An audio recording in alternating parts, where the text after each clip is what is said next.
Friends, welcomes to our channel let's discuss. So दोस्तों, आज हम क्लास 10th का इंग्लिश सब्जेक्ट का वर्कशीट नंबर 15 करने जा रहे हैं। You know the today is 8 August 2020। So आइए डिस्कस करते हैं। Let us talk about poetry. चलो हम पोइट्री के बारे में बात करते हैं। You must have read many poems in your language class still now. आपने अपने लैंग्वेज क्लास में और हम सब ने नर्सरी से ही पोएम पढ़े हैं। जैसे कि कुछ पोएम है, जॉनी जॉनी यस पापा, मछली जल की रानी है। A lot of poem we have studies in childhood and अभी भी पढ़ रहे हैं। But do you know what is poetry? लेकिन क्या आप जानते हैं पोएट्री क्या है? There are different definition of poetry. Poetry का डेफिनेशन अलग अलग है बाय डिफरेंट पीपल। पोएट्री का डेफिनेशन अलग अलग पीपल के द्वारा डिफरेंट दिया गया है। Let us see what the great writers and the thinkers had to say about the poetry. चलिए हम उसे देखते हैं, जो ग्रेट राइटर, जो थिंकर्स है, उन्होंने पोएट्री के बारे में क्या कहा है। सो फ्रेंड्स, अरिस्टोटल कहता है rhythms, language and harmony. Aristotle जो पोएट्री के बारे में बात करता है वो रिदम, राइम। राइम आप जानते हैं दोस्तों, जो एक लय की बात करता है। जैसे कि हमारे समय में तुलसीदास हो गए, वो उसके बाद कबीर हो गए, वो राइम में लिखते थे। उसी तरह वो लैंग्वेज की बात करते हैं। तो हमारे एरिस्टोटल साहब जो है ना, वो एक हिस्टोरियंस है और एक ग्रीक फिलोसफर है। तो एक लैंग्वेज की पोएट्री को वो बताते हैं, एक रिदम है, एक लैंग्वेज है और एक हार्मनी है। क्या है दोस्तों? पोएट्री एक रिदम है, लैंग्वेज है और एक हार्मनी है। मतलब एक सामंजस्य स्थापित करते हैं हम लैंग्वेज के साथ, रिदम के साथ। अब शेक्सपियर कपलेट है। शेक्सपियर कपलेट का मतलब होता है दोस्तों एक दोहा वाली फॉर्म में, जो कबीर रैदास लिखा करते थे। 2 लाइन की पोएट्री जो राइम के साथ हो चलती थी। तो Shakespeare couplet 2 lines poetry that usually rhyme होता था। एंड द वर्ड्सवर्थ कहता है, वर्ड्सवर्थ एक ही बहुत ही नेचुरलिस्टिक राइटर है। ये नेचर को बहुत ही बेहतर तरीके से ये क्रिटिसाइज करते हैं और नेचर से ये लव करते हैं। तो ये कहते हैं जो व्हाट इज पोएट्री, तो poetry is the spontaneous overflow of powerful emotions recollected in the tranquillity. Wordsworth कहते हैं कि एकांत में संजोई गई, इकट्ठा की हुई इमोशंस का एक स्वाभाविक कहना, अर्थात जो चीज़ आपके माइंड में नेचुरल तरीके से आता है या आया है, उसे को एक्सप्रेस करना ही पोएट्री होता है। तो ये वर्ड्सवर्थ कहते हैं। अरे बहुत ही ग्रेट राइटर है दोस्तों, मैं इन सब के बारे में बहुत पढ़ा हूँ।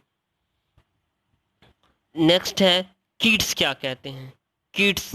ये भी जो है ना नेचर से बहुत लव करते हैं दोस्तों। ऐसा बताए इस इनका किड्स साहब का जो 24 ईयर में इनकी मृत्यु हो गई थी। किड्स एक बहुत बड़े ही, जब ये एक गार्डन में बैठे हुए थे, तो एक गार्डन को देख करके उन्होंने इतना ज़बरदस्त इमेजिनेशंस किया, जिसमें उन्होंने जो है ना एक पतझड़ जो आती है, ऑटोमन ऋतु जो आती है, उस पे इन्होंने एक बहुत अच्छी राइम लिख दी, जिन पे इन्हें बहुत अवार्ड दिया गया। तो दोस्तों ये बहुत ही सेंसिबल जॉन किड्स थे और ये सेंसुअल इमेजरी की बात करते हैं। सेंसुअली इमेजरी अर्थात कामुक अभिव्यक्ति की बात करते हैं और कामुक अभिव्यक्ति से एक पोएट्री को ये कनेक्ट करता है। टी.एस. इलियट कहते हैं poetry is not turning loose loss of emotions. Poetry is not turning loss of emotions but an escape from the emotion. कहते हैं जो हमारी भावना है उसका खुला छोड़ देना, वो हमारी पोएट्री नहीं है, लेकिन अपने इमोशन से भागना पोएट्री है। It is not the expression of personality. यह हमारी पर्सनालिटी को एक्सप्रेस नहीं करता है, but an escape from personality. यह पर्सनालिटी से एस्केप करता है। ये हमारे पर्सनालिटी से एस्केप करता है, अर्थात एस्केप मतलब होता है भागना, या फिर उसे कहते हैं दोस्तों छोड़ना। ठीक है। अब next T S Eliot according to encyclopedia. Encyclopedia क्या है friends? According to encyclopedia, encyclopedia कहता है फ्रेंड्स, जो poetry is a type of literature. Poetry क्या है? एक प्रकार का लिटरेचर है। डेफिनेटली एग्जैक्टली लिटरेचर होगा, why not? Because literature consider, and literature is the mirror of society, and society you know the mirror. एक सोसाइटी को क्यों कहते हैं? क्योंकि सोसाइटी में जितने भी इवेंट्स होते हैं, सोसाइटी में फॉर्म्स होते हैं, नॉर्म्स होते हैं, सोसाइटी के जितने भी जो लिटरेरी जो लिटरेरी वर्क्स होते हैं, जो भी एक्टिविटीज होते हैं, सारे हमारे जो है ना लिटरेचर के अंदर आते हैं। तो पोइट्री एक टाइप का लिटरेचर है, और ओल्ड लिटरेचर माना जाता है। ओल्डेस्ट फॉर्म ऑफ लिटरेचर, और आर्टिस्टिक्स है, एक कलात्मक है। ये नॉट एक्सप्रेशंस ऑफ पर्सनालिटी, ये हमारी पर्सनालिटी को एक्सप्रेस नहीं करता है,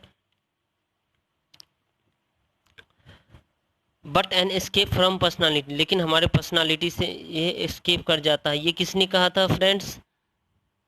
ये कहा था टीएस इलियट साहब ने। बट फिर अकॉर्डिंग टू इंसाइक्लोपीडिया, पोइट्री एक क्या है? फॉर्म ऑफ लिटरेचर और आर्टिस्टिक्स राइटिंग है। This attempts to steer readers, ये क्या करता है? हमारे अंदर जागृत करता है भावनाओं को, स्टीयर्स करता है। स्टीयर्स मीन्स होता है जागृत करना, तो रीडर्स को क्या करता है? स्टीयर्स करता है, जागृत करता है। एंड इमेजिनेशन और इमोशंस, और ये इमेजिनेशंस और इमोशंस को क्या करता है? कनेक्ट करता है, और इमेजिनेशन के थ्रू ये सारी चीज़ होती है दोस्तों। The poet does it carefully by choosing and arranging language for its meaning. तो जो एक पोएट होता है, इसके मीनिंग को, साउंड को एंड रिदम को बेहतर तरीके से करने के लिए बेहतर लैंग्वेज को और उसमें अरेंज करते हैं, और वो इमेजिनेशन करते हैं। Some poems such as the nursery rhymes are the symbol of humorous. जैसे आप देखते हैं नर्सरी राइम्स एक सिंबल ऑफ ह्यूमरस है, बहुत ही सिंपल है, और ह्यूमरस है, मजाकिया टाइप का है दोस्तों। Now the read the first poem in your text book, fire and ice. Fire and ice दोस्तों ये पोएम है, और इस पोएम को जो है ना दोस्तों आपको पढ़ना है, और ये मैं आशा करता हूँ दोस्तों आप इस पोएम को जो है ना बेहतर तरीके से जो है ना आप पढ़ चुके होंगे, और इसे हमें एक बहुत ही बेहतर तरीके से समझने की ज़रूरत है। Because poetry is not like a poetry simply poetry. Poetry is the power of literature, poetry is the mirror of society, poetry is the mirror of history, and poetry is the present scenario of the event. So let's discuss the friends. Fire and ice. Some say the world will end in fire, and some say in ice.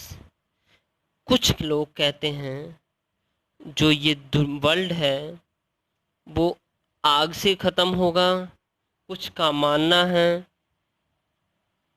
जो ये world है वो बर्फ़ से ख़त्म होगा। बर्फ़ अर्थात दोस्तों आपको पता होगा बर्फ़ जिसको जो लिक्विड फॉर्म में कन्वर्ट होता है। तो उसके बाद from what I have tested of desire, जो इच्छा को मैंने टेस्ट किया है। I hold with those who favour fire, उन लोगों के साथ हूँ जो कहते हैं कि इस वर्ल्ड का एंड फायर के साथ होगा। But it had to perish twice, I think I know enough of hate to say that for the destruction's eyes is also great and would suffice. तब इसका दोबारा तबाह होना पड़ता है, मेरे को पता है कि इसके लिए नफरत ही पर्याप्त है,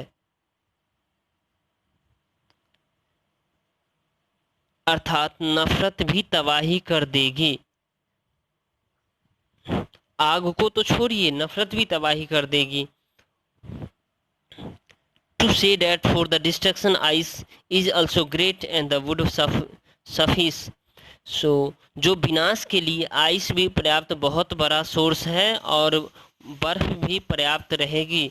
इस वर्ल्ड को समाप्त या परेशान या तबाह करने के लिए आइस भी पर्याप्त है, बर्फ भी पर्याप्त है और दोस्तों नफरत भी पर्याप्त है। तो this poem is written by Robert Frost. Robert Frost is a great poetry writers, prose writers. And now next move on the next question, दोस्तों. Do you think that this is a poems which of the above mentioned definitions would it fit into? Why or why not?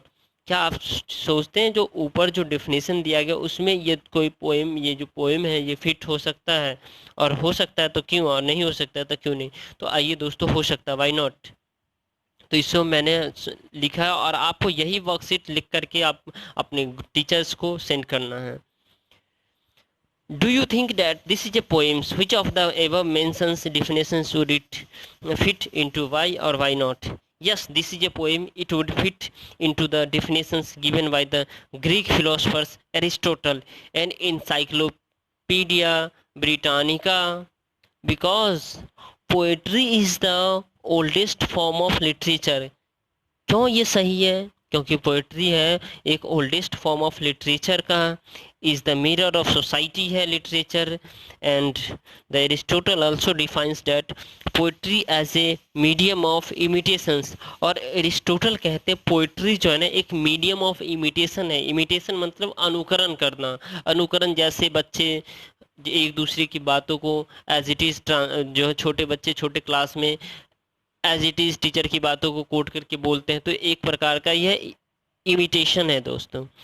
Date seeks to represent और the duplicate life through the character. और poetry एक duplicate life है कि through the कैसे, character से, emotion से और action से. पोइट्री कैरी राइम या rhythm, language and harmony. Poetry क्या है दोस्तों? राइम है, रिदम है, लैंग्वेज है, हारमोनी है एंड रीडर्स इमेजिनेशन. और रीडर के इमेजिनेशन को अट्रैक्ट करता है अपनी ओर. एंड एक्शंस को. Poetry focus on aesthetic. Poetry एक सौंदर्य को फोकस करता है, ब्यूटी को फोकस करता है. एस्थेटिक मीन्स ब्यूटी होता है दोस्तों, ब्यूटी को फोकस करता है. And it connect with the literary devices. और ये लिटरेरी डिवाइसेस से कनेक्ट होता है, जैसे सच एज द पन. पन क्या होता है दोस्तों? Same sound but different meaning. Simile, metaphor, so on, इसी तरह का. Poetry could be different genre like the time of Greek and the French revolutions and so on. तो पोएट्री अलग अलग समय में अलग अलग तरह से रोल प्ले करता है. जैसे कि अगर we talk about the India, when India were slave under the British empire, so that time the Indian writer written their thinking and their news on the behalf of the poem. And कहते दोस्तों जब हमारा देश गुलाम था उस समय जो हमारे देश के जो राइटर थे वो सब जो है ना अपनी बातों को पोएट्री के माध्यम से पूरे देश में फैलाते थे, ताकि जो है ना एक यूनिटी बन सके और इस अंग्रेज के थ्रू, इस इंग्लिशमैन के थ्रू अगेंस्ट जाए और इन्हें यहाँ से भगाए. सो दोस्तों poetry is totally spontaneous overflow of our emotions, feelings. So thank you दोस्तों देखने के लिए. एंड लाइक करें, शेयर करें और सब्सक्राइब करें.